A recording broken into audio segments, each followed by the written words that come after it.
nos hemos acostumbrado a que el paciente llega con dolor, no, sin mirarlo y sin revisarlo, me ordenen la ecografía, ¿sí o no? De una. Pero resulta que, ¿dónde está eso que usted aprendió? Eso es lo que usted tiene que aplicar con el paciente. Entonces tenemos esa limitante y la otra limitante que tenemos es que la anatomía de abdomen no es fácil, no es para nada fácil.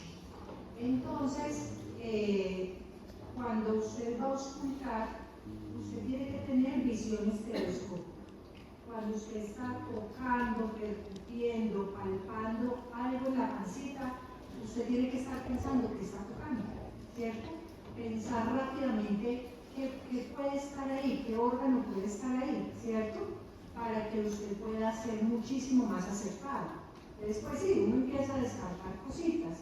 Pero si el paciente desde que entró por allá usted ve que entró así, y el dolor, y ya uno piensa en una limita, tiene 14 años, es niño, uno dice puede ser una apendicitis, ¿cierto? Entonces usted ya lo palpa, lo toca y demás, y mira a ver qué es. Pero cuando uno empieza a palpar y resulta que no, es que me duele aquí al otro lado, entonces yo ya empiezo a cambiar. Ya digo, ¿será colon descendente? ¿O será que de pronto puede tener una pielonefritis, entonces puede ser una urolitiasis? Y uno empieza a descartar, es de acuerdo a los síntomas que le refiere su paciente. Entonces, como la anatomía no es fácil, siempre les digo lo mismo, tienen que aprenderla, tienen que estudiarla y sobre todo tienen que repasar todos los cuadrantes abdominales y los órganos que se proyectan a través de esos cuadrantes. La división de los 9 cuadrantes me gusta muchísimo.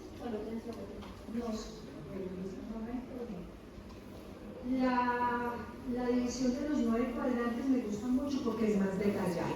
Los cirujanos a veces utilizan la de los 4 cuadrantes, que es mucho más global, pero ellos también tienen una forma más específica de hacer ciertas palpaciones. Entonces tenemos el punto marmorte, tenemos el Marconi, tenemos el Roxy, tenemos unos puntos específicos para ir determinando de acuerdo a lo que el paciente refiere, poder orientarnos en el diagnóstico.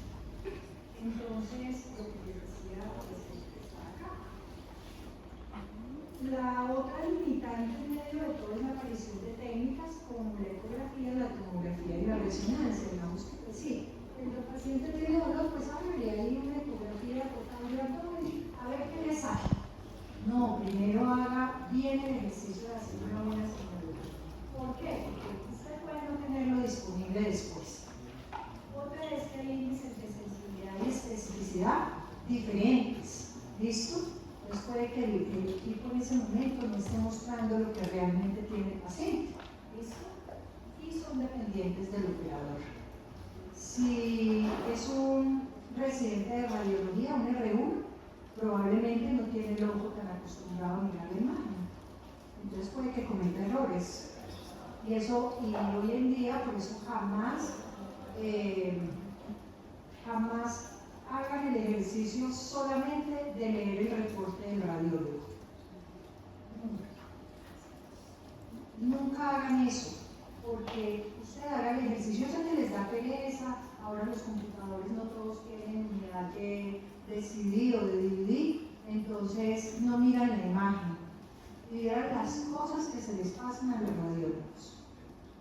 Hace poquito, una cosa sencilla, un paciente con una fractura del gancho del ganchoso, y llegó, no, es que no reporta nada en la radiografía, no tiene nada y con dolor, y es un mago de cerca famoso.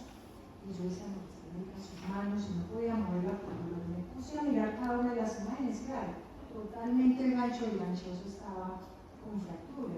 Si yo me quedo solo con el reporte, pues sigo diciendo lo mismo. Paciente que a la radiografía no se evidencia lesión de continuidad, ¿cierto? Entonces ahí es donde fallamos. Entonces hagan la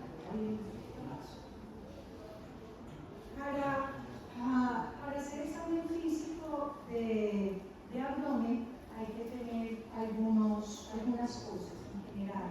El paciente debe estar acostado en el público dorsal. El médico se hace en como de lado, así como hasta aquí, en el lado derecho del paciente. El abdomen debe estar totalmente descubierto. No es, señor, levántese hasta acá no más. No, aprovechen y observen bien. Es que tienen que empezar con observar qué encuentran. Y solo con observar usted encuentra un poco de cosas. Cabeza sobre la almohada, las piernas extendidas, manos a los lados del cuerpo, y una cosa muy importante, que el paciente haya ido al baño antes de, porque con una vejiga llena y con un globo vesical, imagínese usted cómo hace para poder examinar a ese paciente, además que va a ser molesto para el paciente. Lo que les digo, esto se lo tienen que saber muy bien, cada órgano, cada porción de órgano, porque ya si usted localiza adecuadamente cada porción de órgano en cada uno de los cuadrantes abdominales, usted empieza a descartar un poco de cosas. Una apendicitis en un muchacho de 14 años es muy fácil de diagnosticar, no lo mismo en una mujer de la misma edad, ¿cierto? Porque en un hombre, pues, no tiene ovarios, no tiene trompas, ¿cierto? No tiene útero. Entonces yo empiezo a descartar diagnósticos. Pero en una niña, yo no puedo decir, no, es que le duele posterior derecha, eso es una apendicitis. No, yo tengo que pensar en que puedo tener un embarazo ectópico, puedo pensar que puedo tener una torsión de ovario, puedo pensar que tiene una salpingitis, porque no todo lo que duele ahí es solamente una apendicitis. Es decir, todo lo que tengo que pensar, tanto si es en masculino o en femenino, las cosas que tienen que encontrar en esa regla. Yo creo que eso lo viene muy bien con el doctor, entonces se las dejo ahí para que ustedes la vean. En los casos etiológicos en abdomen, digamos que en general se hace lo mismo que uno hace en todas las partes del cuerpo, en todas las regiones desde el punto de vista topográfico. Sin embargo, hay una cosa muy importante en abdomen. Uno en abdomen tiene que auscultar primero antes que palpar y repetir. Y eso es por una sencilla razón. Cuando uno hace la inspección, que es la parte de visualización, de observación, de todo lo que pasa. Mire, una sola inspección, usted puede pensar que ese paciente tiene un síndrome de Cushing, por ejemplo, y usted solo viéndolo, entonces uno dice hombre, obeso, cara de luna llena y unas estrías así como si lo hubieran arañado moradas desde acá. Yo digo, puede tener un Cushing, solo con mirarlo. Y no le he mandado un solo examen, nada, solo con mirarlo. Puedo pensar en una hipertensión portal, si veo que las venas están bloqueadas. Ahorita vemos algunas imágenes de. Hay una cosa que sí hago antes que la percusión y la palpación, que esto lo hago al contrario en todas, y es poner la auscultación antes de la percusión y la palpación. Y eso es sencillamente porque hoy en día y siempre han sido muy comunes los defectos de la pared de los vasos, específicamente aneurismas, ya sean saculares o de disección de la aorta. ¿Listo? Entonces, de hecho, ahí tenemos un cadáver que cuando lo vean, van a ver que tenía, cuando lo abrimos, tenía un aneurisma, una pelota así de grande. Y no murió porque se había roto el aneurisma. Los que lo rompieron fueron los estudiantes cuando yo les decía, toquen que parece una coca de huevo. Y ahí se rompió, ¿cierto? Entonces, los aneurismas de aorta abdominal, uno los puede, mientras la palpación profunda, en un paciente, por ejemplo, flaco y eso no los podría romper. Y un aneurisma de una aorta abdominal que mide aproximadamente 2 centímetros de diámetro, y usted tiene de bodega 5 litros, pues rápidamente es una hemorragia interna y el paciente morir, ¿cierto? Entonces, los aneurismas generalmente uno los detecta por hallazgos incidentales, tiene tratamiento, se puede hacer una estabilización de la aorta, en ese caso la parte abdominal que estamos hablando, pero depende del tamaño de las lonas, de qué tamaño se estabiliza y de qué tamaño se observa. ¿Listo? Entonces, es como el momento en el que, claro, se les ausculto, pulsaciones, soplos, pues yo puedo estar pensando en un momento, por eso primero antes de permitir. Entonces, ese es el paso que hay que cambiar. El resto es seguir un orden lógico. Y cuando hablo de un orden lógico, no es que yo le digo al paciente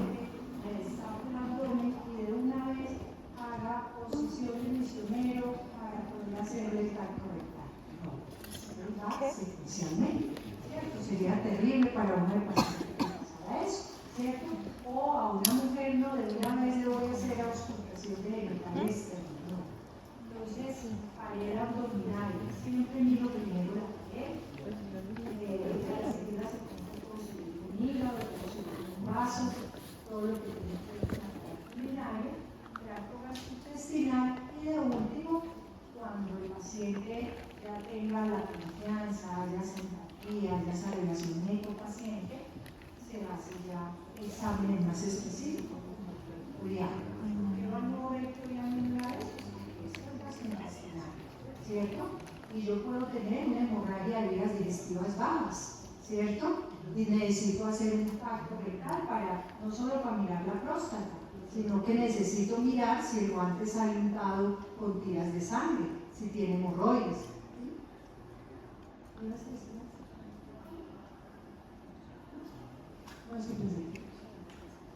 Listo.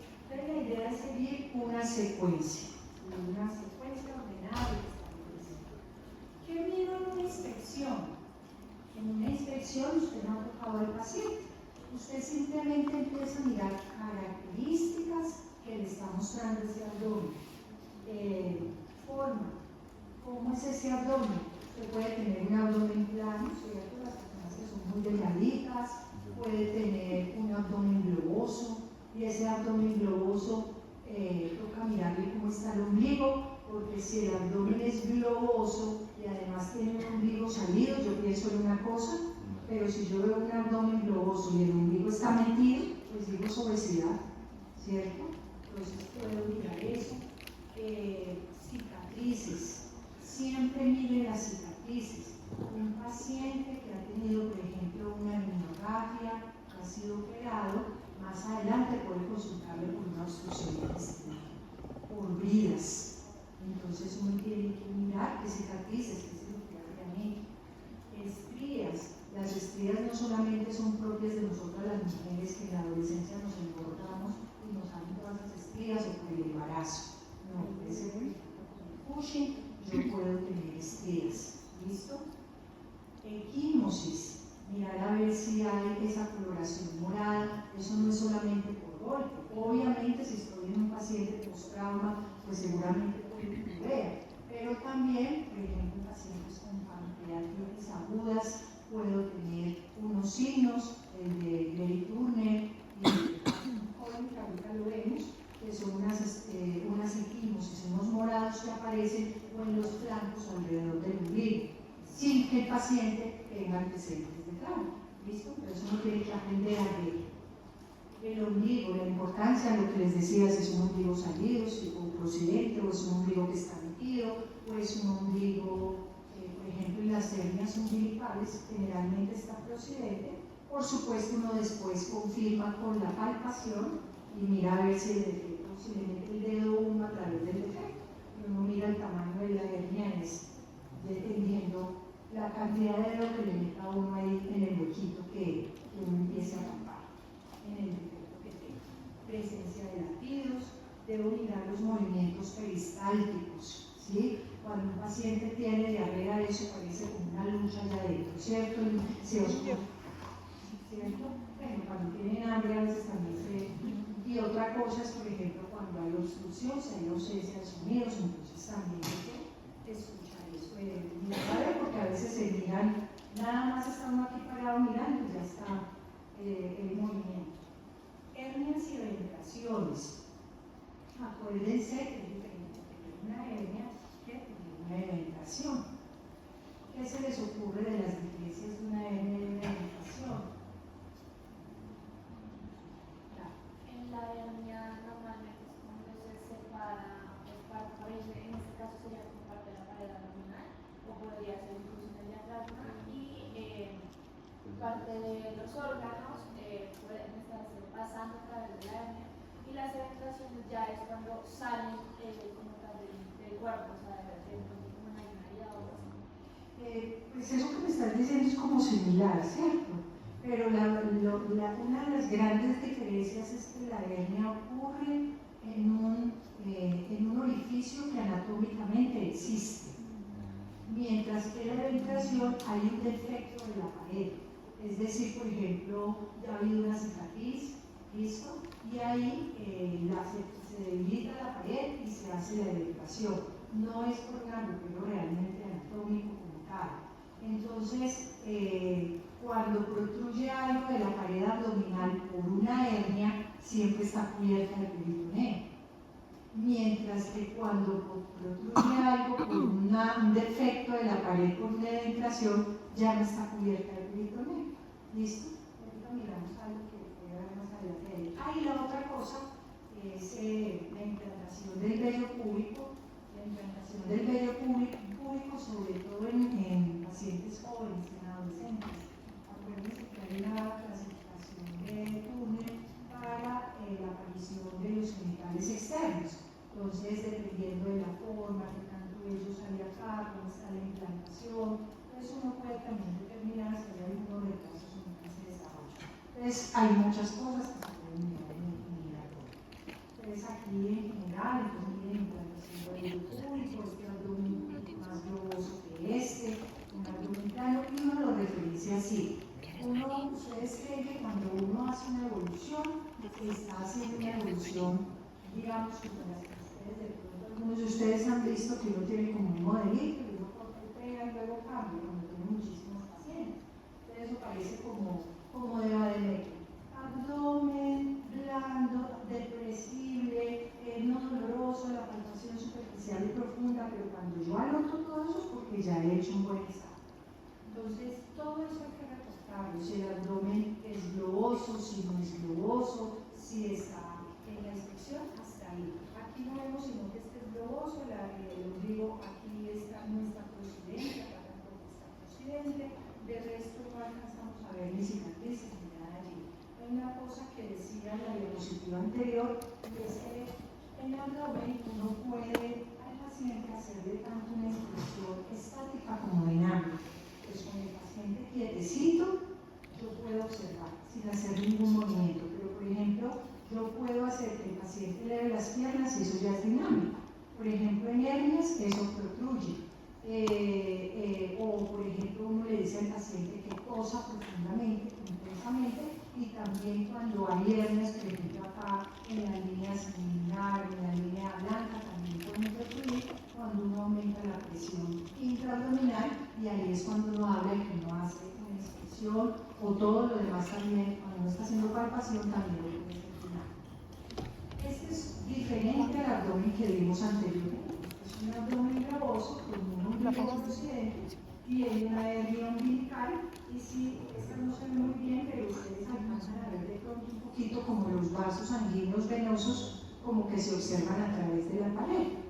Eso ya me hace pensar a mí que este paciente está haciendo que este abdomen globoso no es por obesidad.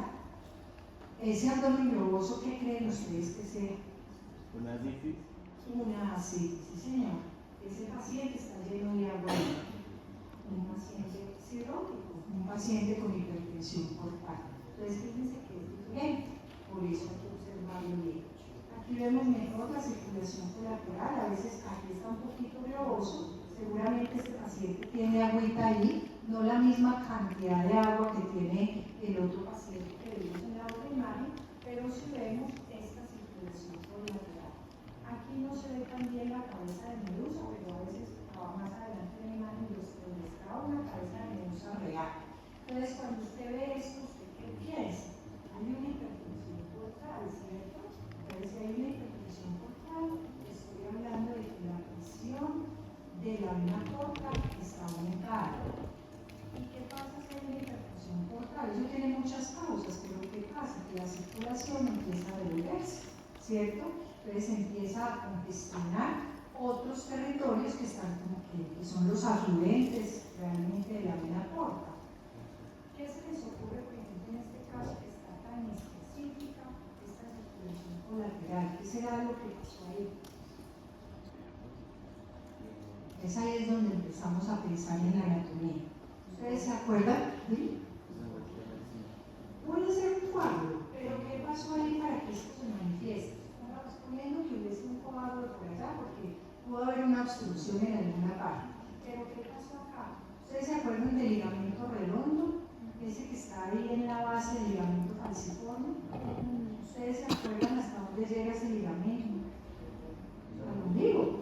¿Y qué era ese ligamento? El remanente de qué? De la vena umbilical.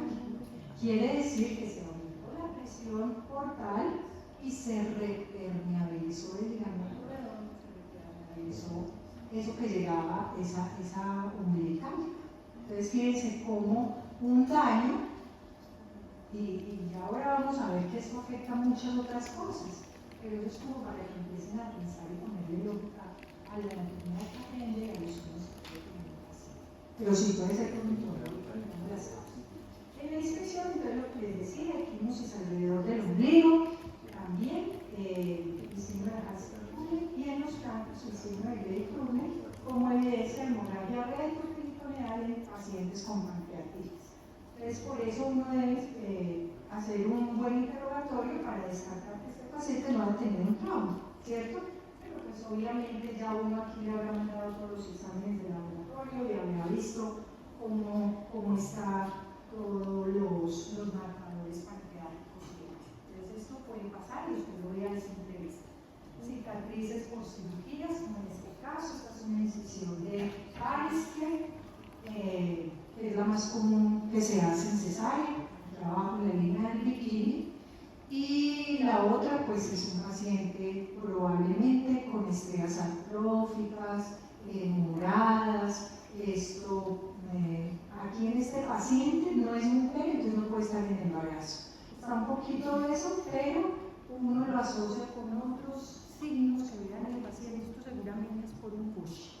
Por eso nos preguntan, la bolsa de borradas para qué se utiliza. O sea, por ejemplo, ese paciente hiperatípico se utiliza para que se desinflame y se cerrara. Sí, claro, o sea, a veces se deja, a veces se pone cuando se necesita dejar el abdomen abierto y pues que saque lo que tiene que sacar. Entonces, esa es la misma de la que se conocía como Voltán. Aquí nos han llegado post-mortem con la bolsa puesta. Tenemos un paciente, un cadáver que tenía una bolsa de Voltán cuando llegó. También podemos mirar algunas cosas, por ejemplo, los tumores en cavidad abdominal pueden encontrarse, uno puede encontrar un ganglio que fluye a nivel del ombligo, que se conoce como el ganglio de la hermana María José. Eso es típico del cáncer abdominal y a veces uno empieza a hacer correlaciones con si hay ganglio, por ejemplo, a nivel supraclavicular.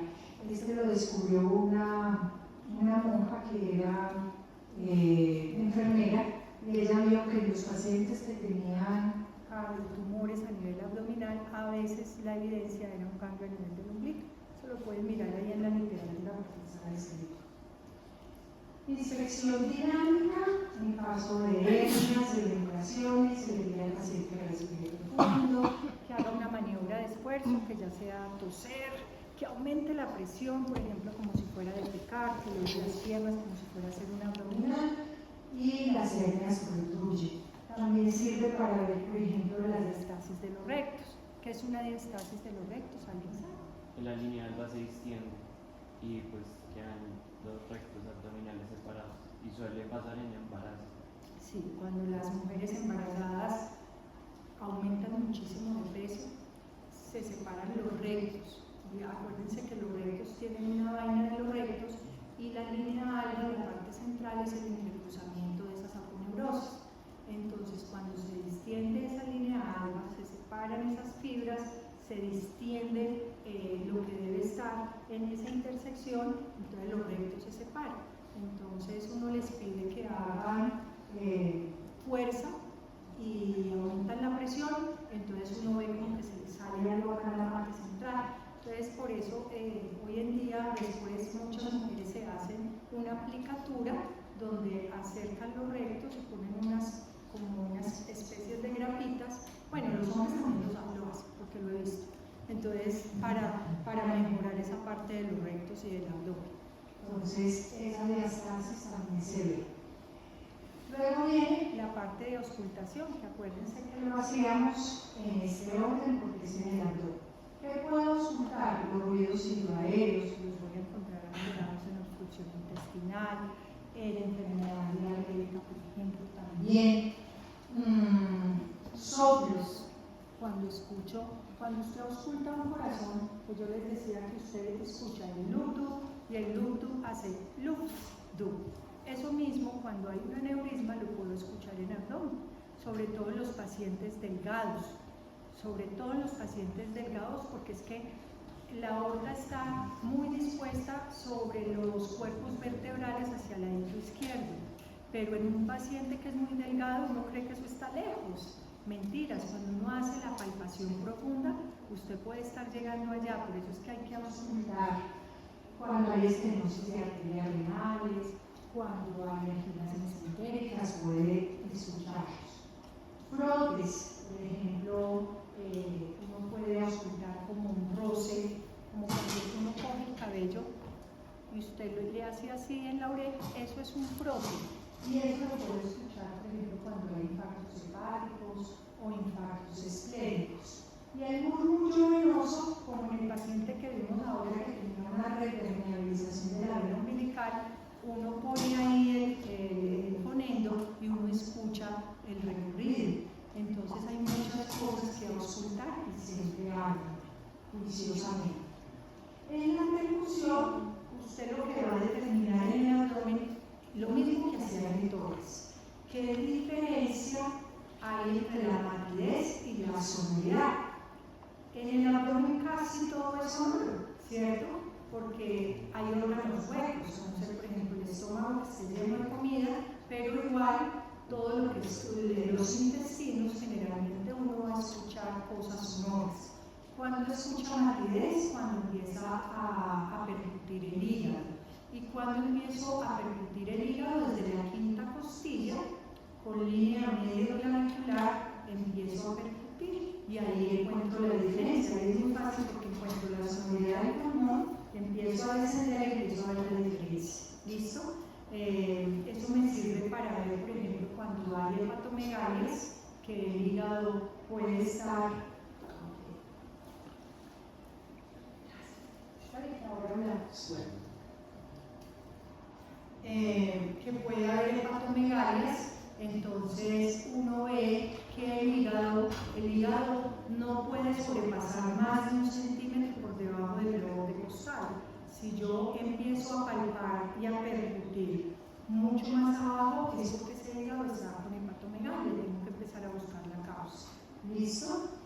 En distensión abdominal es muy importante porque la diferencia se hace notoria, además el dolor es intenso, usted siente eso como si fuera un tambor.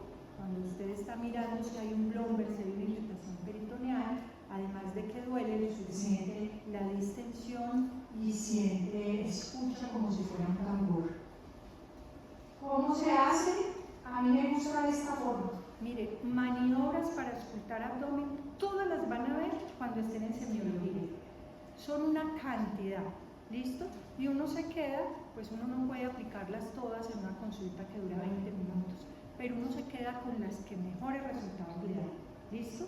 Entonces, en la percusión, a mí me gusta esta Argente, el libro de semiología de Argente, a mí me gusta la forma radiada desde la hipófisis sifoides y se va extendiendo hacia el hipogastrio y hacia las fosas ilíacas. Va bien dedicado a hacer la percusión allí. Cuando escucho un sonido mate, el hígado, el vaso, las tumoraciones. A veces los tumores, y de hecho se palpan los tumores, hay tumores de masas muy grandes que uno las puede palpar muy bien y las puede percibir muy bien. Y hay un espacio, tarea, esta, que es el espacio semilunar de trauma. Ese es para auscultar el estómago en investigación. Con límites, ¿no? Los límites, el espacio semilunar de trauma. Entonces, el espacio semilunar de trauma, yo siempre debo auscultar allí algo más timpánico que mátido. Cuando eso está mátido es porque han pasado cosas allí. ¿Listo? Entonces, los límites, ¿Y qué es eso? Así, esa era la tarea. Listo. En la palpación, yo creo que es de las cosas más importantes que hay en la semiología de abdomen. Hay que hacer la palpación superficial y la palpación profunda. En la palpación superficial, yo realmente estoy palpando la pared del abdomen.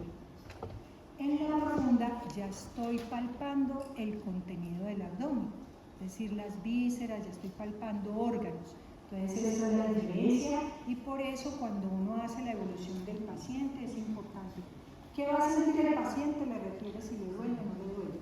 Entonces uno por eso dice, dolor a la palpación superficial, pero no profunda, o no hay dolor en ninguna de las dos, ni palpación superficial ni profunda, pero eso es muy importante para que lea la historia, porque si es superficial es algo que está pasando en la pared, ya en eso que usted vio desde la piel, el tejido celular subcutáneo, la fascia de Camper, la fascia de Scarpa, la saponeurosis y los músculos oblicuo externo, oblicuo interno, transverso, fascia transversales. Ya cuando usted pasa de ahí para allá, después del peritoneo parietal hacia adentro, es cuando usted realmente hace la palpación profunda. Entonces, si a usted le duele, cuando le palpan su abdomen en el flanco izquierdo, entonces usted ya dice, debe haber algo. Si es profundo, eso tiene que ser colon, ¿cierto?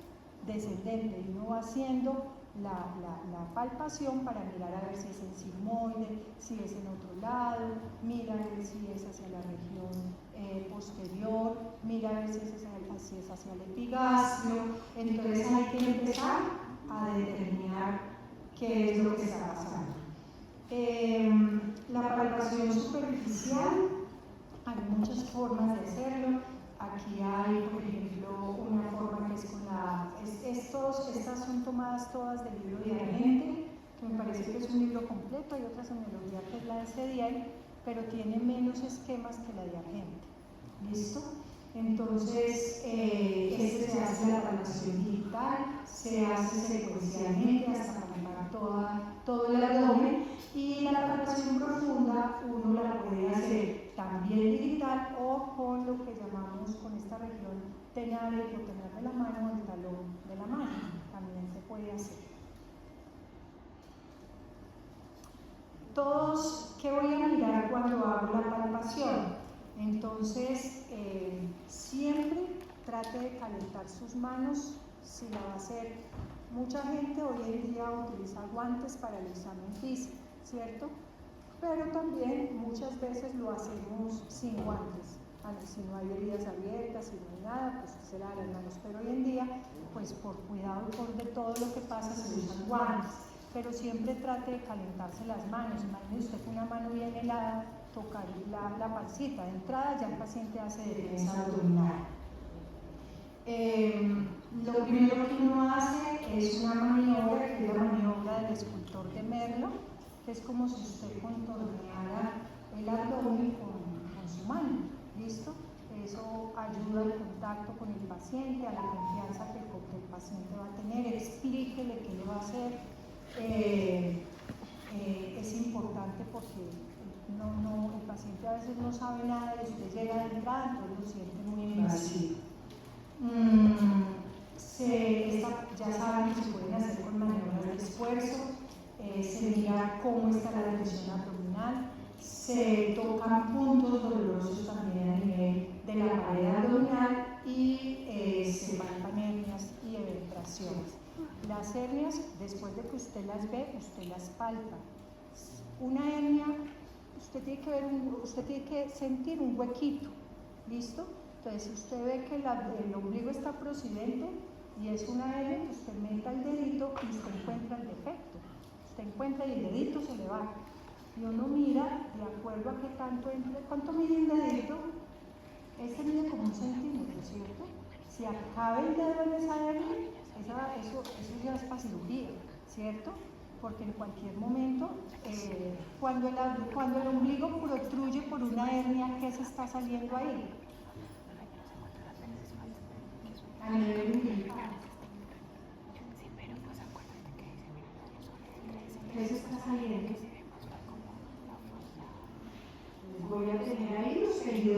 superficial, ¿cierto? Seguramente la mayoría es grasa. Y de ahí para allá puede estarse saliendo parte de lo que son las fascias. Si es muy grande y el hueco es muy grande, pues uno no sabe ya salga peritoneo de por ejemplo, a esa altura que puede haber. Si estoy de pie, ¿qué cabe ahí? El colon transverso, ¿cierto? Pues la hernia es muy grande, pero si estoy en una hernia inguinal aquí en el anillo, en el agujero superficial, usted también tiene que decirle a ese paciente, por ejemplo, en hernia, uno ya hace no solamente el paciente acostado, sino que lo hace, lo pone en la espaldería y que tosa y uno mete el dedo por el agujero inguinal superficial.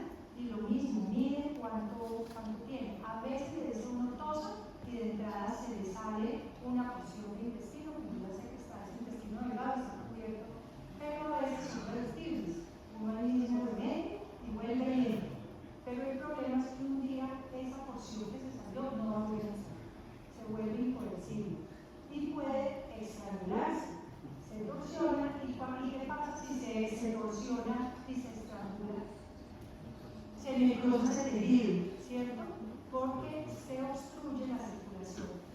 Y ¿qué toca ir a hacer después? Toca hacer una resección, toca cortar esa porción y hacer una sutura en la porción que quedó. Entonces, por eso es importante.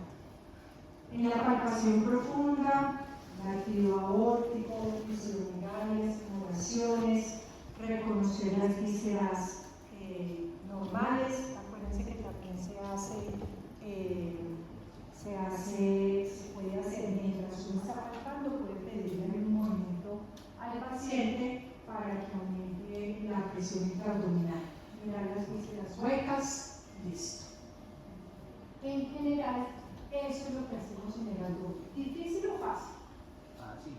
Fácil. Bien, eso es un poco optimista, bien. O sea, que ¿de qué depende que usted haga un buen examen semiológico? De usted y de lo que conozca lo que hay en la cavidad abdominal, ¿sí o no? Porque ¿cómo diagnostica si no sabe qué queda acá o qué queda acá? Nada. O dónde está el punto ureteral, ¿listo? Pero de todas maneras tenemos más cosas con las que podemos ayudar. Palpación. En la pared, por ejemplo, cuando está aumentada, cuando uno palpa y hay tensión abdominal, cuando está aumentada esa tensión abdominal, cuando hay irritación peritoneal. Cuando hay irritación peritoneal, ¿qué se les ocurre? Con una infección, ¿y por qué razón? Por ejemplo, la cavidad abdominal, ¿cómo es? Aséptica, ¿cierto? Ahí eso es limpiecito, ahí no puede haber nada, ¿cierto? ¿Y cuándo se puede infectar? Por ejemplo, una apendicitis perforada. ¿Qué tengo en el apéndice? Bacterias, ¿qué más? Fecalitos. Entonces, imagínense ustedes que uno ya no tenga una apéndice cuando empieza la apendicitis, que es flemonosa, pero ya va cruzando hasta que puede llegar a una perforada. Entonces, cuando llega a la perforada es porque ese contenido ya se regó a ¿dónde? A la cavidad abdominal. Entonces, ¿qué hizo? Una infección con muchas bacterias. ¿Cuál es la principal? Escherichia coli. Esa es la que está en la bacteria fecal. Entonces, imagínense ustedes una peritonitis. Entonces, eso se volvió nada. Eso pasa, por ejemplo, también en algunas, por ejemplo, cuando están en una colecistectomía, a veces la vesícula biliar también se puede romper. Y vieron ustedes cuando empiezan a pescar esos alimentos que estaban adentro y no pueden dejar ni uno. Cuando, por ejemplo, en caso de una diverticulitis que se perfore, por ejemplo, un vólvulo. Entonces, imagínense lo grave que puede llegar a ser, entonces ya lo tenemos claro. Normalmente, eso tiene que ser aséptico. Entonces, si hay una Entonces, claro, si eso está infectado, ¿qué pasa en la parte externa? Empieza a distenderse. Y eso usted lo siente cuando lo palpa. Además que el paciente se lo hace saber, ¿no? Le duele terrible y además ya seguimos con otro, por ejemplo, cuando hay aumento de la tensión, más dolor a la palpación, hay inflamación de la serosa, o sea, de que el peritoneo. Hace defensa abdominal. Entonces el paciente, usted le comprime la palpación y no es que le duela tanto cuando palpa, sino cuando uno suelta. Cuando suelta, el paciente grita. ¿Listo?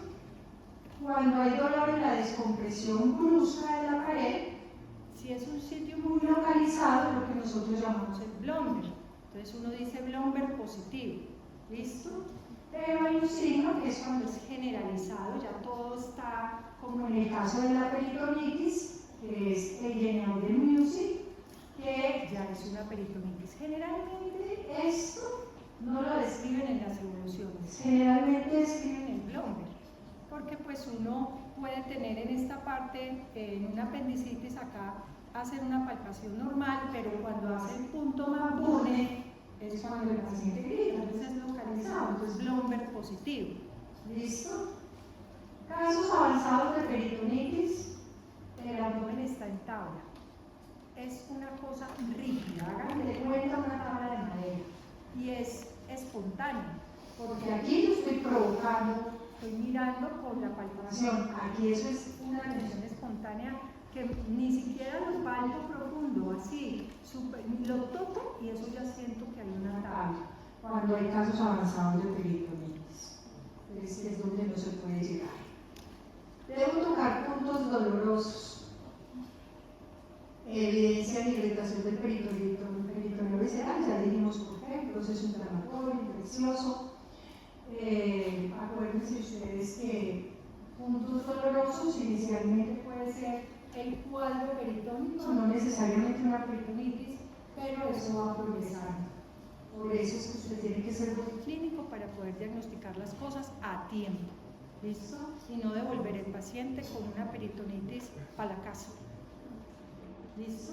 Entonces, listo. Entonces, eso es lo que usted se tiene que aprender hoy. ¿Listo? Entonces, en el abdomen hay que trazar unas líneas para determinar unos puntos. Entonces, primero está esta línea que va desde el pliegue axilar anterior, la línea axilo-umbilical que pasa por el ombligo, y más o menos en el término en el cual se cruza el borde costal, el reborde costal inferior, con esa línea usted encuentra el punto McMurphy o punto cístico. Cuando este punto duele, cuando uno hace el examen y ese punto duele, seguramente hay una inflamación importante de la vesícula biliar, es el punto de la colecistitis. Luego tenemos los típicos, que son el punto McBurney y el punto de Morris, que son para diagnosticar apendicitis. Entonces se traza la línea desde el borde de la espina ilíaca superior hasta el ombligo y divide esa línea imaginaria en 3 porciones. El punto que marca el inicio del tercio externo es el punto McBurney, que es el que más se utiliza. Acompañando ese punto McBurney, ustedes tienen otras 2 posibilidades de evaluar en el paciente si de pronto tiene dudas de que ese punto esté positivo o no. Uno es la maniobra del psoas. Entonces usted le pide al paciente que hace el psoas, flexión de cadera, ¿cierto? Usted le pide la flexión y luego que la extiende. Cuando el paciente extiende, le va a indicar el dolor si es una apendicitis, porque ustedes ven dónde se especifica el psoas, ¿cierto? ¿Se acuerdan de las apófisis transversas lumbares? ¿Listo? Acuérdense que llega hasta dónde se inserta el psoas. Dentro del en el trocánter menor del fémur. ¿Cierto? ¿Qué pasa con el apéndice? El apéndice en la mayoría de los casos es retrocefálico, ¿cierto? Entonces, si es retrocefálico y está inflamada, pues ¿a quién irrita? Al psoas, ¿listo? Entonces uno también puede aprovechar para hacer la maniobra del psoas para confirmar algún problema. Está el punto de Morris, que es el tercio interno de esta línea, que pues también está muy cercano a la fosa, entonces también le puede estar dando indicación de el apendicitis. Entonces acuérdense que es una línea espino-umbilical, porque va desde el espino ilíaco. Otra cosa que podemos mirar en los puntos dolorosos, porque no todo es apendicitis, y en las mujeres estos puntos, acuérdense, pueden estar positivos, pero por otras cosas muy diferentes a un apéndice. Tenemos el punto Magbune izquierdo. Si es en el lado izquierdo, pues uno no piensa en apéndice porque ahí no queda el apéndice. Pero se puede pensar en una diverticulitis, ¿cierto? Puede pensar en una diverticulitis, por ejemplo, en sigmoide, ¿cierto? Que son comunes. Otra cosa son los puntos ureterales. Las litiasis, es decir, los cálculos urinarios, tienen tres posibilidades de quedarse atrapados cuando descienden por el ureter. Uno es bien arriba, que es la unión entre la pelvis renal y el ureter. Los otros es cuando cruzan los vasos ilíacos y otro es cuando van a entrar a la vejiga. El ureter es delgadito, entonces imagínense un cálculo de 5 o de 1 centímetro bajando por ahí. Eso rompe todo, por eso el paciente a veces tiene hematuria. Entonces hay uno, el punto ureteral, por ejemplo, en pielonefritis o litiasis, se traza una línea transumbilical y en el tercio interno ahí estaría el punto ureteral superior y se traza una línea de la espina ilíaca de un lado al otro y en el tercio interno estaría el punto ureteral medio. Si duele en esos puntos, el paciente puede estar pasando por una litiasis, que son muy dolorosos. Se dice que son el parto de los hombres. El descenso de una litiasis de un cálculo es terrible. Aquí les dejo las diferencias entre hernia y penetración. Ustedes vieron peritoneo con el doctor Caro, ¿cierto? Sí. Desarrollo, ¿cierto? Bueno, sí debieron haber visto la diferencia cuando el peritoneo vaginal pasa por el cordón espermático para llegar hacia el testículo. ¿Vieron algo de eso, cierto? Que es la técnica vaginal que es básicamente peritoneo. Entonces, hernia es salida o producción de un elemento anatómico a través de un orificio de la pared que lo contiene. O sea, aquí no hay nada diferente, ¿listo? Es un orificio que ya existe, que por alguna razón se altera y por ahí se mete el contenido, ¿listo? Salida del peritoneo parietal, periodo celular, acompañado uno de vísceras intraabdominales a través de ese orificio. Anatómicamente constituido. Una penetración, salida de elementos intraabdominales por un orificio de la pared patológicamente constituido, que puede ser una cicatriz, por ejemplo. Los accidentales o quirúrgica que han consolidado de manera eficiente. Los elementos que salen de la cavidad no están recubiertos por peritoneo parietal, sino por el cicatrizado. Bien, ¿dónde pueden haber hernias? En todas partes, hernias inguinales, hernias tubulares, hernia umbilical, hernia epigástica, puedo tener también acá en la línea de Stiger, en línea semilunar o en la línea alba, también puedo tener zonias herniográficas. Tipos de hernias, todas estas. Entonces, tarea, ¿qué quiere decir cada una de ellas? ¿Listo? Esto realmente es muy sencillo. Entonces, las inguinales, ya ustedes saben que pueden haber directas e indirectas dependiendo de los vasos epigástricos inferiores. Entonces, de los vasos epigástricos inferiores hacia medial, donde está el área o triángulo de Hessenbach, que es un área donde la pared posterior solo espacia transversales, ahí son las hernias directas. por fuera de los vasos epigástricos inferiores se dan las hernias indirectas, plurales y femorales, inferior al ligamento iliopubiano, y pues esto es importante sobre todo delimitarlas. Reductibles es que se sale y usted la puede volver a meter. De hecho, ese jueguito lo hacen muchos hasta que un día no vuelve a entrar y queda ahí protruido. Problemas exenecrosis. Coercibles e incoercibles, irreductibles, estrangulada. Esta es quizás la peor porque esta ya tiene, es muy aguda y el compromiso es vascular. Y usted ya sabe lo que le puede pasar. En el sistema, lo que sería una directa, aquí serían las indirectas, y acá las directas. Aquí indirectas y acá directas. Esto es medial y hacia las laterales. ¿Sabe qué músculo estaría acá? El recto. Por eso el límite del área de Hesselbach es el borde externo del recto abdominal, los vasos epigástricos inferiores y el ligamento de Cooper o ligamento crujígeno. Listo. Una hernia indirecta también es cuando, acuérdense que el testículo cuando desciende durante el desarrollo embriológico y fetal, él arrastra todas las túnicas que tiene, ¿cierto? Por eso ustedes ven que cada capa que ustedes van a encontrar en el testículo es algo de la pared abdominal, ¿cierto?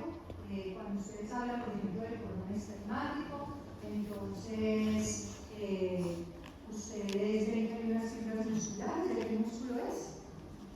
El cremaster es de quién, de qué músculo? Del interno, correcto, porque arrastró con todo. Lo mismo, el peritoneo también se arrastró, ¿cierto? ¿Y el peritoneo qué es en el testículo? La túnica vaginal. Entonces uno tiene dos túnicas, la vaginal parietal y la visceral. Entonces miren acá, esto es normal.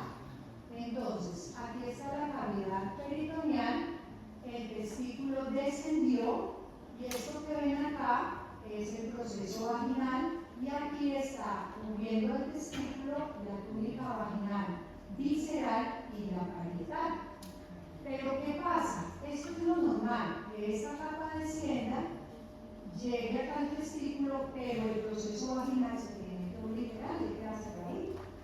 Pero resulta que eso a veces no pasa, de malas, ¿cierto? Entonces tenemos hernias inguinales incompletas, ¿cierto? Entonces fíjense que aquí voy a tener esta porción protruida, ¿listo? Aquí la tengo completa, miren, la comunicación está completa. Pues claro, aquí hay un líquido peritoneal, ¿cierto? Entonces esto igual empieza, hay un defecto y además todo lo que está acá se puede empezar a arrastrar hacia acá, los elementos. Y aquí hay un quiste de cordón que se cierra acá, pero queda una capa. Entonces todos esos son defectos y eso es, estas están catalogadas como hernias indirectas. Entonces, bueno, hay unas cositas desde la epidemiología, de la frecuencia, los síntomas que le va a referir un paciente con una hernia. Un paciente puede que no tenga nada, puede que no, la hernia solo le moleste porque a veces le protruye o no, o cuando hacen, por ejemplo, hay pacientes que le dicen a uno, no, cuando levanto peso es cuando me empieza a molestar en el gimnasio, pero es por, ¿qué pasó aquí? ¿Está miedo? Bueno, hay que evaluarlo a ver si es sí o si no. Puede no verse protrusión en el lado de la ingle, pues si es inguinal, las plurales también se pueden ver allí. Puede haber dolor irradiado, sensación de pesadez, dolor aumenta con las maniobras de avanzada, entonces haciendo ejercicio, levantando peso, cuando pose, cuando carga cosas pesadas, prácticas deportivas, cambios bruscos de posiciones. ¿Cuál es el problema de la estrangulación? Que haya una necrosis tisular, perforación intestinal, que ya saben si se perfora el intestino, ¿qué pasa? En la cavidad abdominal. ¿Listo? Dolor intenso, vómito, deshidratación, fiebre, obstrucción intestinal. Esto es una urgencia. Esto es una urgencia. Entonces, mira hasta donde pueden protruir una hernia inguinal con todo su contenido, puede bajar hasta el testículo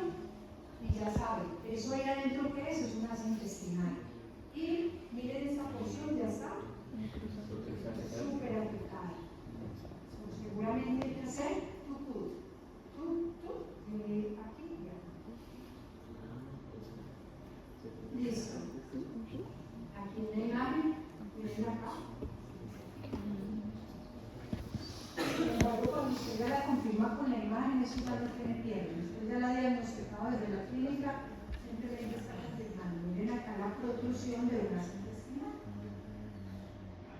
Entonces, se hace el examen físico, la exploración dactilar es muy importante, no se les olvide. Cojan esos anillos inguinales y introduzcan el dedo y ahí ustedes miran el tamaño del dedo.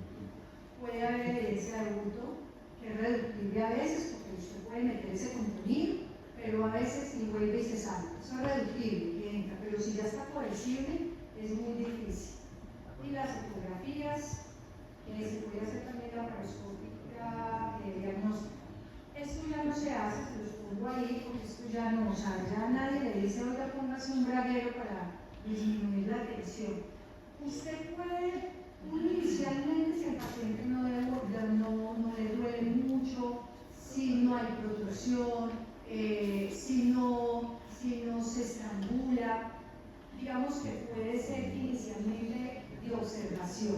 Entonces le mandan a hacer reposo, le ponen antiinflamatorios. Importante tratar el estreñimiento, porque cada vez que el paciente hace fuerza para la defecación, le aumenta el defecto.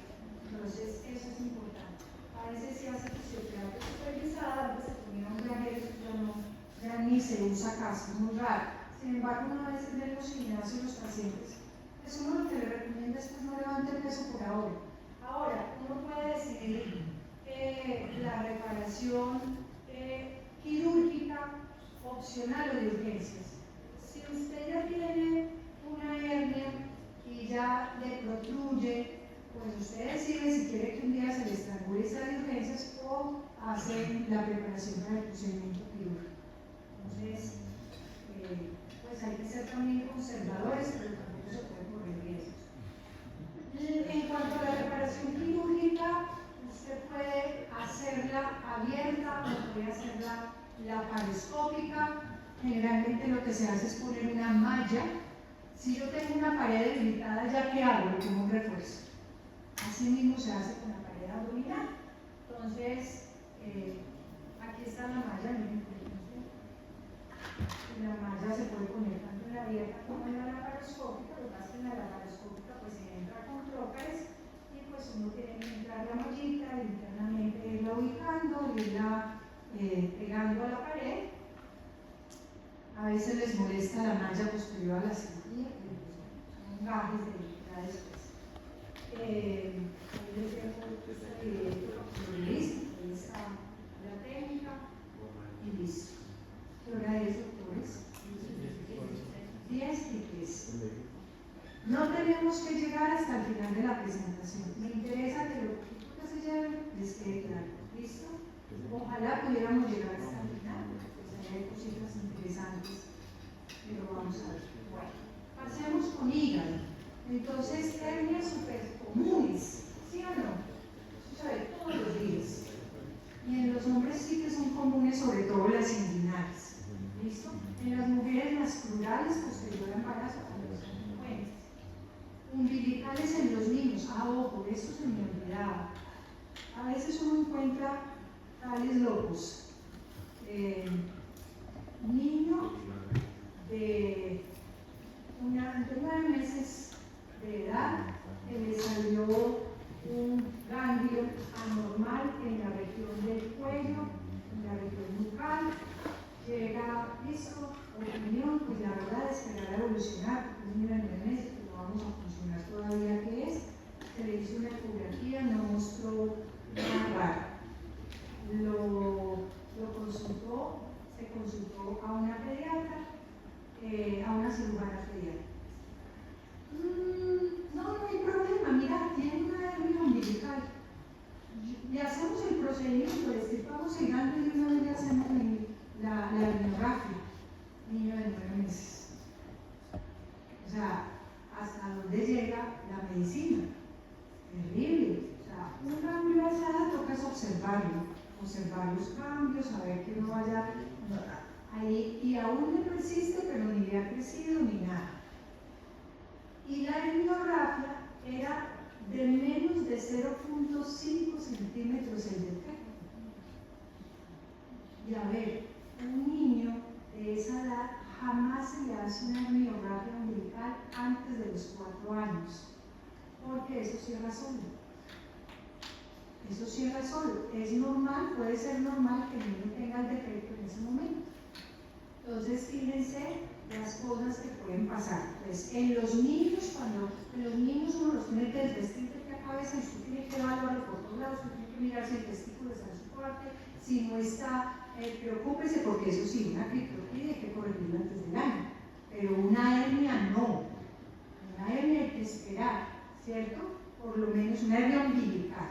Uno espera hasta los 4 años, y cuando uno revisa al niño a los 4 años, en este momento ese niño ya tiene como 2 años y medio y ya está perfecto, ningún defecto. ¿No le hubiera servido la herniorrafia? No le hubiera servido. Lo hubiera antes complicado la vida. Imagínense los efectos de la anestesia general en un niño. No sé, hay que pensar un poquito más. Pasémonos a hígado. Hígado tiene muchas cosas. Aquí les dejo algunas cosas desde la anatomía, pero si ustedes ya lo vieron es solo para que lo recuerden. La palpación hepática, acuérdense que es diferente en los recién nacidos que en los adultos.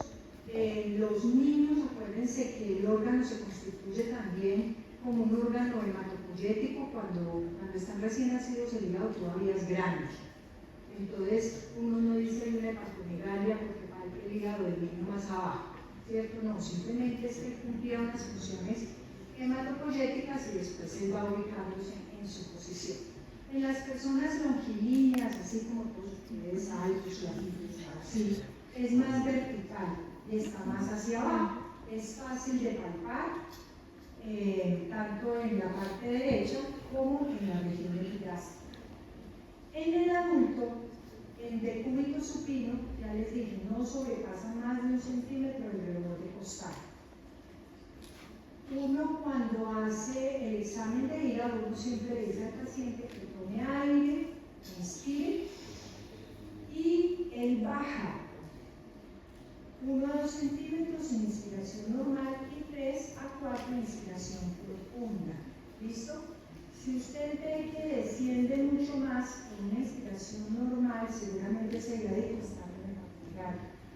Causas de hepatomegalia hay muchas. Acuérdense que la percusión es con base a determinar todo el espacio que ocupa, establecer el tamaño del hígado. Se efectúa sobre la línea medio clavicular desde el borde inferior de la quinta costilla. Ahí es donde va a empezar la matriz hepática. ¿Listo? Es muy común actualmente, por los hábitos de vida que tenemos, es muy común la hipertensión portal. Como les decía, es un incremento patológico de la presión hidrostática dentro de la vena o del sistema porta. Acuérdense que el sistema porta lo formó la esplénica, la mesentérica superior, la mesentérica inferior, que puede llegar a la esplénica, puede llegar a la mesentérica superior, puede llegar a la unión de las dos, a ese punto que antes llamábamos el segmento espleno-mesaraico. Lo importante es saber que la presión portal normal es de 5 a 10 milímetros de mercurio cuando se mide tanto en la vena porta como en sus colaterales. Cuando pasa por encima de 10 ya se considera hipertensión portal.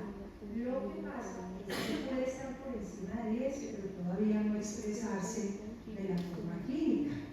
Cuando ya supera los 12 milímetros de mercurio se empieza a expresar patológicamente. Hace un ratito nos mencionabas tú que pueden haber obstrucciones que pueden venir de diferentes partes. Entonces, en hipertensión portal uno habla de una obstrucción prehepática, es decir, antes de que la vena porta ingrese al hígado, prehepática. Obstrucción intrahepática dentro del hígado. O puede ser una obstrucción poshepática, es decir, cuando ya ahí estamos hablando, por ejemplo, de las venas hepáticas que salieron y llegaron a la vena cava, ¿cierto? ¿Tiene? Hipertensión portal.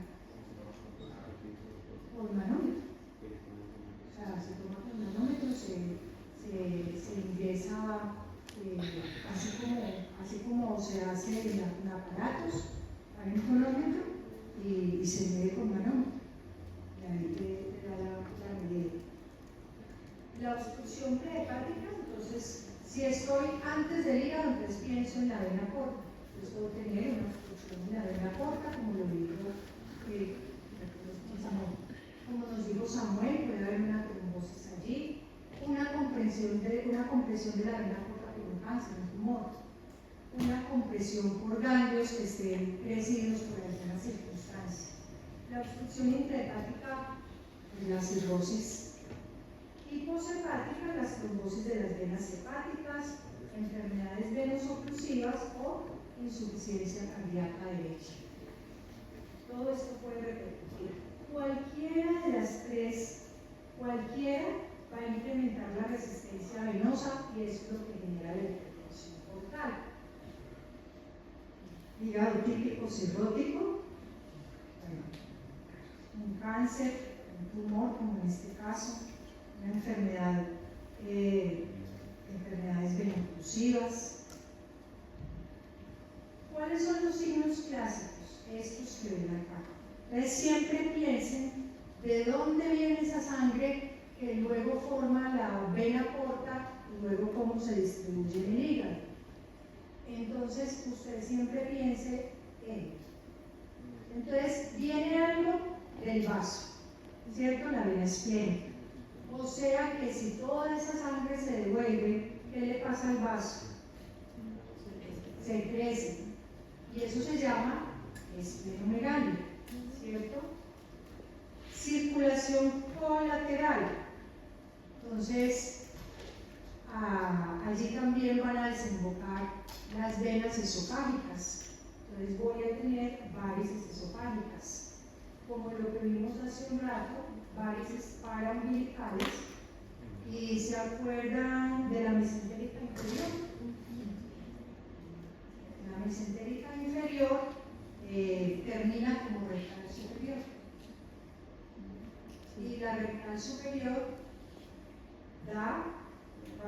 acuérdense que a través de esa vía se van a generar hemorroides.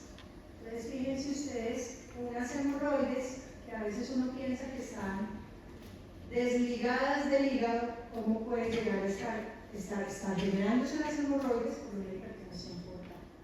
Y la ascitis, que pues es el escape de líquido hacia la cavidad abdominal por el desbalance de las presiones. Es una típica cabeza de medusa, es un signo clásico de la circulación colateral por varices paraumbilicales. Varices esofágicas, acá, miren esa dilatación de las varices esofágicas y hemorroides. Esplenomegalia, este vaso gigantesco, son signos clásicos. Esto es para que le echen una revisadita por cada vía, por qué ocurre todo eso, pues porque la sangre se devuelve, hay una resistencia al retorno de esa sangre hacia el hígado, entonces empieza a alterar todo. Vesícula biliar. Ustedes hablaron harto de la anatomía de vesícula biliar, les dejo como para que repasen un poquito. En vesícula biliar y los conductos biliares pues tienen una importancia clínica desde la patología y es básicamente por varias cosas. Enfermedades que pueden haber colecistitis, coleritiasis, coledocolitis, colangitis y me falta una, colestasis. Entonces, una cosa puede llevar a la otra. Entonces, uno empieza por lo más sencillo.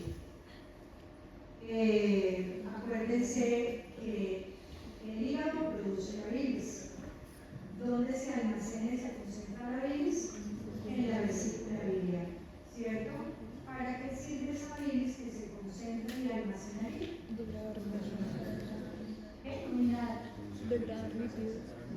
Para emulsificar las grasas. Cada vez que usted come grasa, una porción de esa bilis tiene que pasar por la vía biliar a través del colédoco y llegar a la segunda porción del duodeno y abrirse en la papila duodenal mayor, ¿cierto? Igual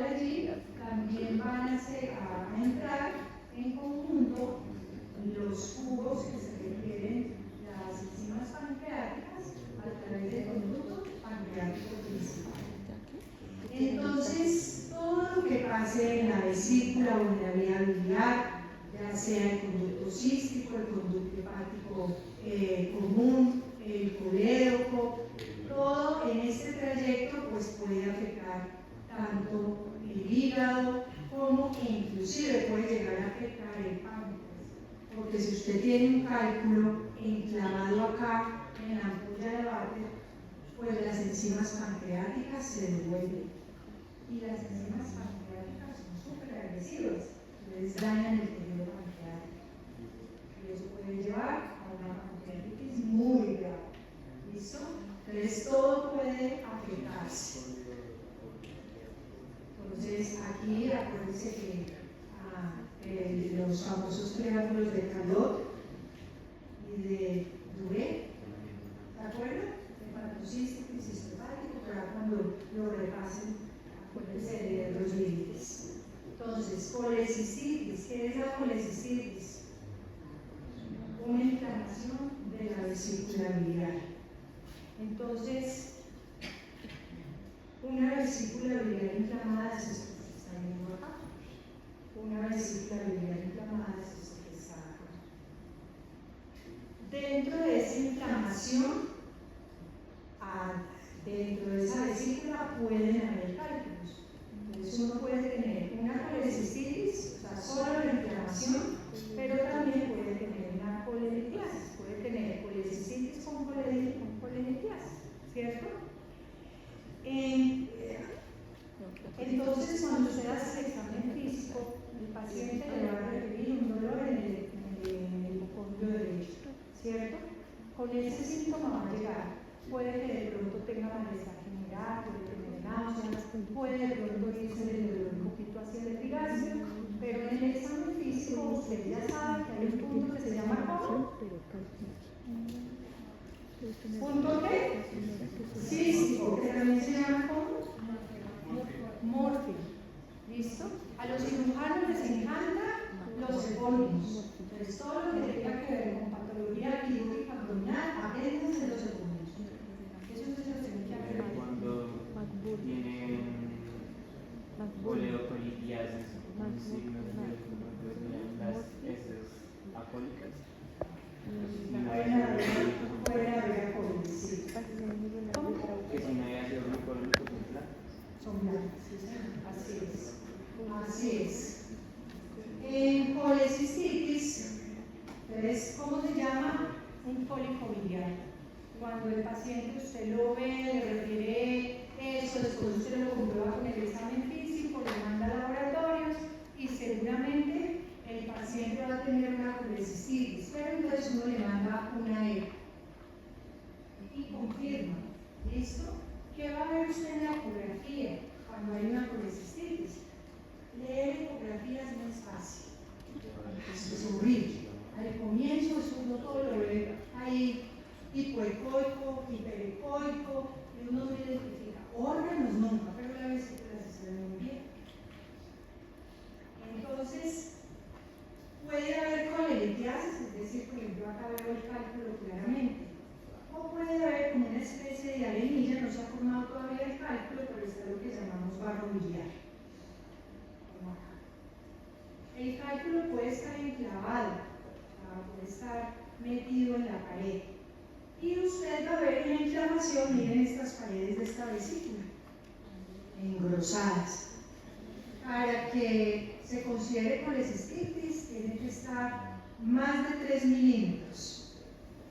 Hay un signo que se llama el signo de la oblea.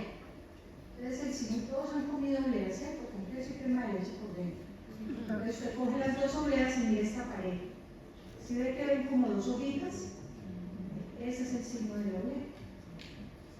Entonces, uno ve en una vesícula biliar normal que no tenga colecistitis, usted no tiene por qué ver esas dos paredes. No tiene por qué ver eso.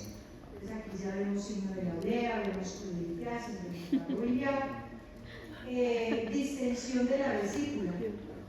Imagínense, diámetro transverso más de 4 milímetros y longitudinal más de 10 milímetros. Una pelota completa, miren esto. Entonces imagínense la distensión, el dolor cuando usted le hace el morfio. Es más, hay un morfio positivo en la ecografía, porque Cuando usted le pone el transductor con el gel para poderlo mirar, el paciente no aguante que lo toque ahí. Entonces ahí en la ecografía aparece signo ecográfico de morfio positivo, y es porque le puso ahí el transductor y le dolió. Líquido perivesical, entonces en los bordes se va a ver líquido acumulado, y en el Doppler puede estar la arteria cística prominente. Entonces esos signos ecográficos, ojo, tienen que leérselos y aprenderselos, puede ser que se les pregunte, ¿cierto? En algún momento. Esta es una vesícula que ya se ha sacado, ya se ha hecho la colecistectomía, ¿listo? Entonces, estos son los cálculos. Entonces, uno puede tener cálculos pequeños, grandes, son impresionantes. La mayoría de qué son de colesterol, ¿listo? Entonces, colesterol malo, es decir, las LDL son malas, por eso hay que cuidarse. Y no tanto tomarse la atorvastatina ni mandarle al paciente crónico, porque yo les digo la verdad, uno no estudia medicina para ver pacientes crónicos toda la vida y cada mes. Atorvastatina, nalapicam, Medilon. No, no estudia medicina por eso. Uno tiene que incluir en ese paciente para que cambie, en algún momento mejore, ¿cierto? Pero estas son las vesículas que se extraen. Esto es una colelitiosis, ¿cierto? Entonces, esas colelitiasis tienen un problema muy grande, es que esos cálculos pueden empezar a bajar por la vía biliar y pueden pasar por cualquier conducto, pueden pasar por el cístico, pueden llegar al colédoco y a veces se enclavan allá y, como les digo, pueden llegar a la ampolla de Barrett. ¿Listo?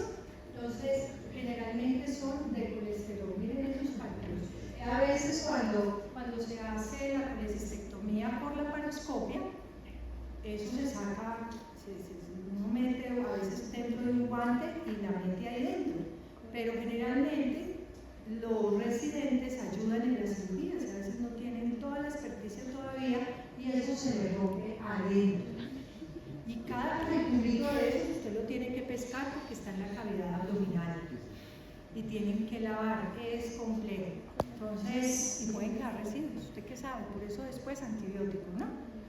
Bien. Listo, entonces eso es una colelitiasis.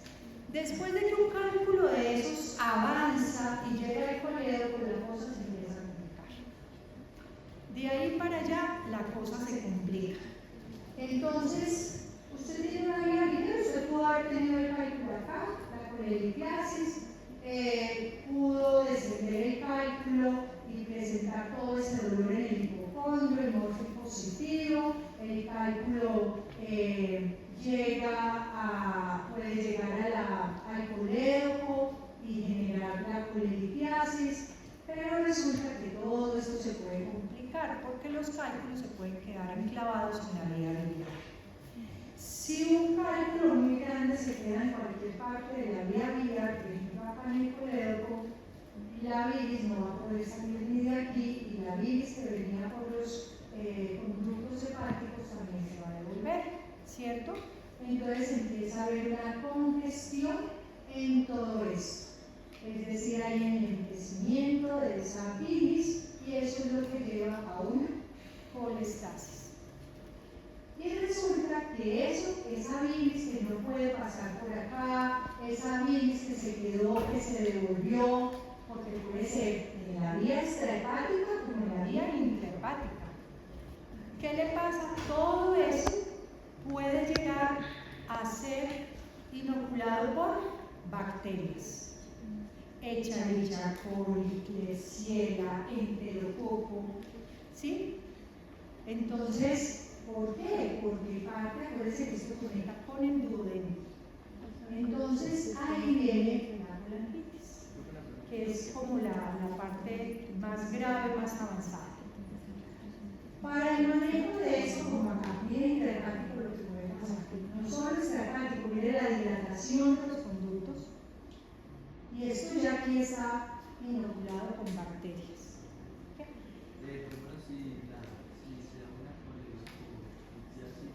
¿Cuál? Coledocolitiasis. Sí, señor. Y hemos, no sé cómo se llama. Si es muy abajo, entonces ya no puede abajo, no puede ir también.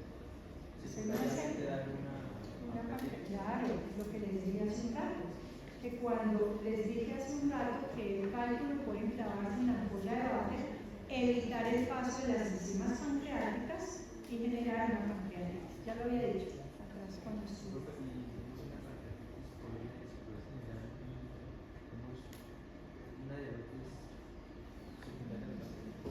Depende del daño de los islotes de la región, pero seguramente todo tendrá. Seguramente estos pacientes ya tienen diabetes. Seguramente van a tener un síndrome metabólico, porque si tienen ya todo eso para cerrar. Sí, pues no pasa nada. Otra pregunta.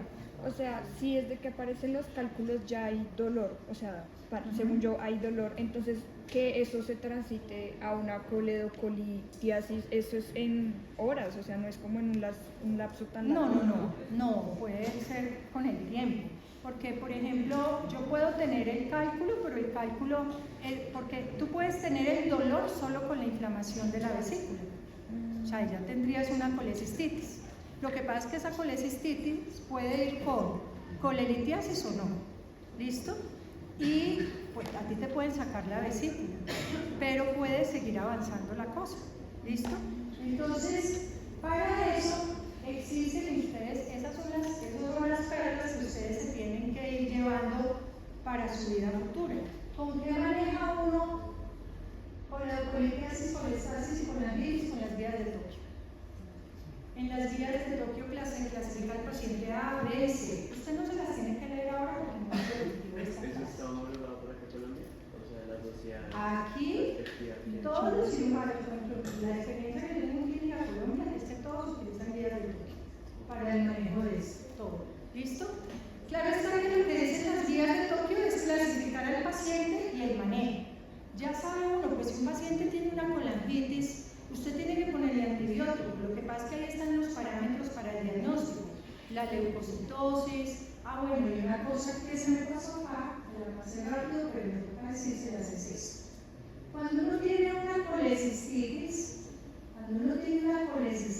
inicialmente hay fiebre, puede haber, y cuando se está volviendo una colangitis, puede haber una triada, que es la triada de Charcot, que es ictericia, el dolor y la fiebre.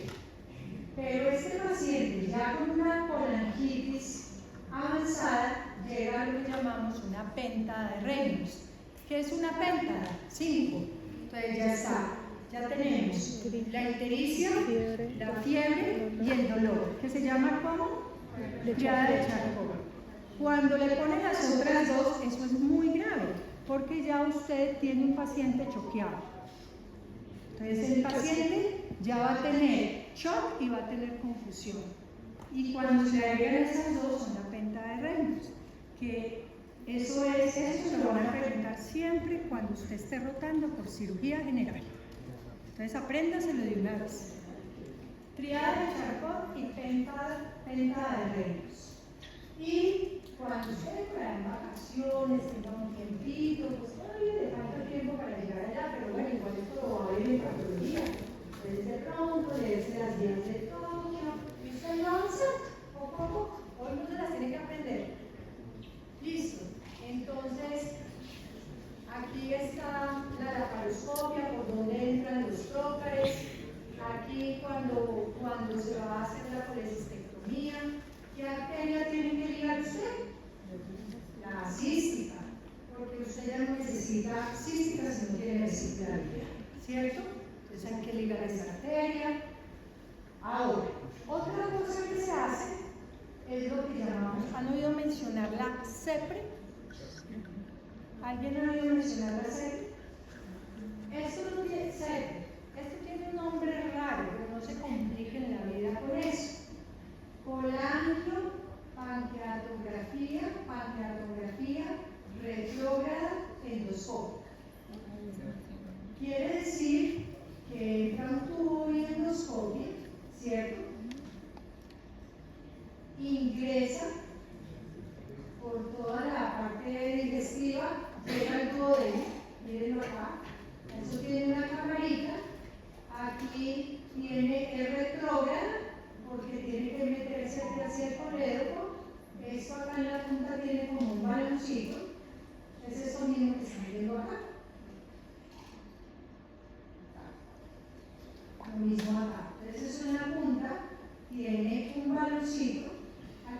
cálculo en el colédoco y aquí se infla el baloncito para tratar de arrastrar o de extraer el cálculo.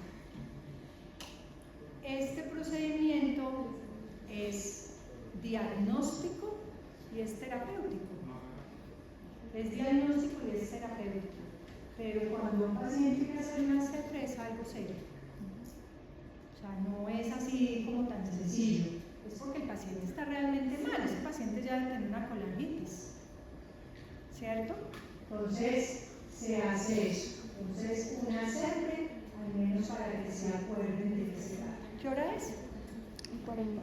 Las y 40. Vamos hasta Faltando 10. Porque faltando 10 vamos a hacer otra cosita. Bueno, Vamos a terminar el sangrado digestivo. Ahí al final está apendicitis, está bolus, pero le echan una revisadita para que se lleven, por ejemplo, que siempre en clínica les preguntan los criterios de Alvarado para el diagnóstico de apendicitis. Entonces, para que los vayan aprendiendo, no es nada del otro mundo, dolor en la fosa ilíaca derecha, la leucocitosis, la fiebre, si el dolor migra o no, y ahí ya ustedes empiezan a hacer sus pinitos. aquí básicamente para hacer, esto es una patología que también se ve con mucha frecuencia, el sangrado de vías digestivas altas. Desde el punto de vista anatómico, necesito que se acuerden de esto. Todo el mundo se acuerda de la unión duodeno-yeyunal, Es decir, del ángulo de Terence. ¿cierto? ¿Y por qué les insisto en eso? Porque eso es lo que diferencia una hemorragia de vías digestivas altas y una hemorragia de vías digestivas bajas. Si es del ángulo duodeno-yeyunal hacia arriba, es alto. Y si es hacia abajo, pues es una hemorragia baja. Lo que pasa es que se manifiestan diferente, ¿cierto? Entonces, por eso, ¿por qué? Porque la sangre cuando usted la deglute, pues si es más largo el recorrido, cuando llega afuera ya no llega como una rectorragia, ¿cierto? Ya no llega sangre así roja, no, ya va a llegar, por ejemplo, el puncho de café, oscurita, ¿cierto? Entonces, por eso se hace la diferencia. Etiología, todas las que ven acá. Alta puede ser, si es del ángulo de 3 hacia arriba, entonces usted mira estómago, mira duodeno, mira esófago. Por ejemplo, es muy común en esos vomitadores crónicos, los que vomitan y vomitan y vomitan, hacen las varices o el síndrome de Mallory-Weiss. Y esto después, esos son unas varices específicas ahí de los que se inducen vómito, y pues eso se puede romper, ¿cierto? Y generar una hemorragia de vías digestivas altas, porque está arriba del ángulo de 3. Una esofagitis, una duodenitis, una neoplasia en donde, pues en estómago, en esófago, en duodeno, ¿listo? Porque es de ahí para arriba. Y de vías digestivas bajas, divertículos, cuando hay problemas a nivel de vasos, displasias de vasos, neoplasias, las colitis, la colitis ulcerativa, infecciosas, pólipos, hemorroides. Estas hemorroides generalmente no producen pérdida masiva de sangre, pero sí cuando uno hace el tacto rectal puede estar saliendo el dedo con tiras de sangre. Y ahí tenemos, miren esa esofagitis erosiva, miren los divertículos, si ven el daño en la pared, una gastritis erosiva, pólipos, bueno, posterior también algunos mecanismos de angiodisplasia, varices, hemorroides, factores asociados, el estilo de vida, el alcoholismo, pilas con eso, ¿sí? Ingestión de AINES. Uno no todos los días tiene que estarle metiendo AINES a los pacientes. Verán los daños que pueden ocurrir con AINES. Eso no es para cada rato. Toxicidad hepática, daño renal, no, solamente cuando se necesite. Además que después hacen taquigrafia, porque si no ya no les sirve nada lo que uno les manda. Entonces, bueno, cuadro clínico, entonces en hemorragias digestivas entonces puede haber melenas, hematemesis, son vómitos de sangre. Las hemorragias digestivas son de cuidado, porque si uno no cauteriza el daño, pues está sangrando y el paciente puede llegar a una hemorragia digestiva masiva y el paciente se muere, no alcanza a llegar y le llega ya con un choque de qué tipo? Hipovolemia. ¿Listo? Entonces, mirar eso, hematoquesia, ortostatismo, hipotensión, taquicardia. Obviamente si pierdo sangre, el sensorio se me altera, orinar poquito, no orinar, una anuria, por ejemplo. Más síntomas, mirar, por ejemplo, los cambios en la frecuencia de las defecaciones, el color de las heces, una cosa es la melena, otra cosa es la hematoquesia, la rectorragia, esta es la melena, dice que esta es una sangre más oscura, ¿cierto? Porque es más alta la hemorragia. Uno utiliza cuando es a nivel, por ejemplo, gástrico y esas cosas, o esofágico, hay unos criterios que se llaman los criterios de Forrest. Yo no me los voy a preguntar, pero ya saben que eso es para hemorragia digestiva.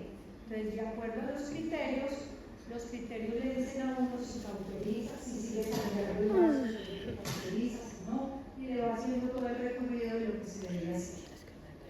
Bueno, ahí les dejo el algoritmo del manejo de la vía digestiva alta y de la vía baja. Forrest, termina en T. Eso es para hemorragias digestivas. Entonces, ¿por qué se llevan? Guías de Tokio para la patología de la vía biliar. ¿Listo? Criterios de Alvarado, que ahí están todas las fases de la apendicitis, hay un cuadrito donde están los criterios de Alvarado. Pero eso ya es para que ustedes sean como inquietos con las cosas. Los criterios de Forrest sí se utilizan para, no se les puedo preguntar los criterios de Forrest. Solamente es porque alguien va inquieto y los busca y los lee y dice, ve, qué interesante. Cuando esté rotando por allá me los saqué. ¿Listo? Bueno, les dejo apendicitis. También, y lo último que es el vólvulo. ¿Dónde? Bueno, ya de pronto para ellos, ¿dónde se darán con más frecuencia los vólvulos? Los vólvulos se dan con frecuencia en los pacientes que tienen mesos muy grandes, como donde hay mesos que son muy anchos. En el digestivo grueso. Generalmente en el mesocolon sigmoide y el transverso. Entonces un vólvulo es simplemente una torsión de esa asa. Entonces eso se dilata, entonces, ¿qué ven acá? ¿Qué se les parece esto que está acá?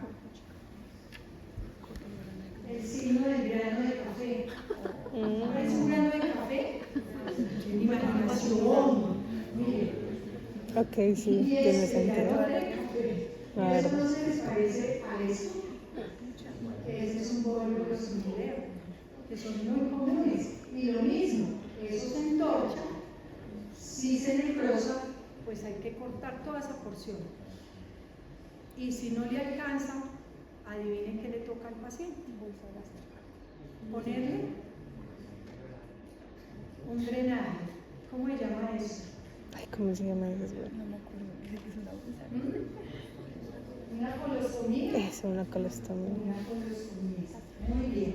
¿Qué? ¿Listo? Bueno, eso era para que ustedes quedaran muy felices.